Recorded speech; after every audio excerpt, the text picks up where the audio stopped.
আজকে এখন আমরা বাইরে যাচ্ছি, আপনাদেরকে দেখাবো যে কুরবানি ঈদের পরে এলাকার অবস্থা কিরকম। এখানে আমার একটা ছোট ভাই আছে, এখন আমরা আছি দেখছেন বাইরের অবস্থা। কুরবানি ঈদের পরে চামড়া টামড়ার গন্ধে থাকা যায় না। বাইরে আছি, আপনাদের সাথে আছি আমি।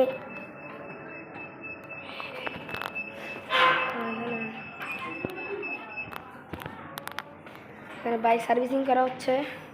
এখন আমরা চলেন ছাদে যাই।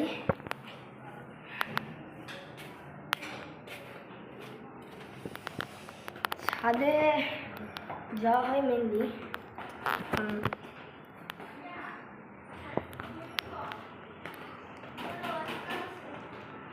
এই যে বাসা এখন যাচ্ছি ছাদে, দেখাই যে আপনাদেরকে দেখাইতে হবে না কি পরিমাণ রোদ পড়ছে। দেখেন, রোদের জন্য তাকানো হইতেছে না।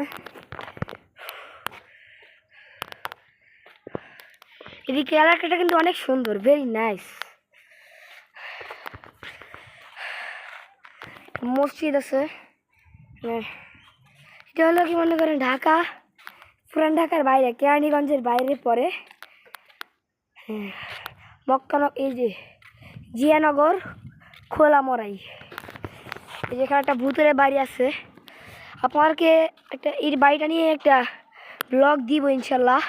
এটা হলো একটা ভূতের বাড়ি, ঠিক আছে। এখানে রাত্রে এই বিল্ডিং, ওই কর্নারে রাতের বেলা ভূতে রাতে শয়তানে ছাদে এরকম শব্দ করে, লাফালাফি ইট ফলে এরকমভাবে, তখন হয়। এটা প্রায় 6 মাস আগে, প্রায় 5 মাস হয়েছিল। এখন আর হয় না। সবাই ধারণা করে যে এই বাসাটাই ছিল, এই যে এই বাসাটা থেকেই ভূতটা এসেছে। এটা অনেক আগে একটা পুরাতন বাসা। এটা অনেক আগে অনেক হত্যা কাহিনী চলেছে এখানে, অনেক ভয়ঙ্কর, অনেক হত্যা হয়েছে এখানে। তারপর থেকে এটা কেউ থাকে না। এখন মাঝ দুপুর, এখন এখানে না থাকাটাই ভালো। চলেন আমরা নিচে যাই আবার। চলেন, আশা করি ভালো। এখন চলেন নিচে গিয়ে দেখি কি অবস্থা।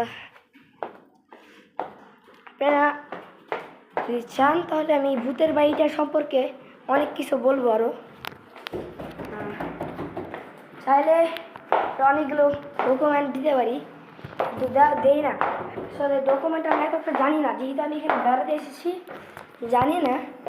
যতটুকু পারি ভূতের বাড়িটা সম্পর্কে আপনাদেরকে দেওয়ার চেষ্টা করব। তো ভালো থাকবেন, সুস্থ থাকবেন। আসসালামু আলাইকুম।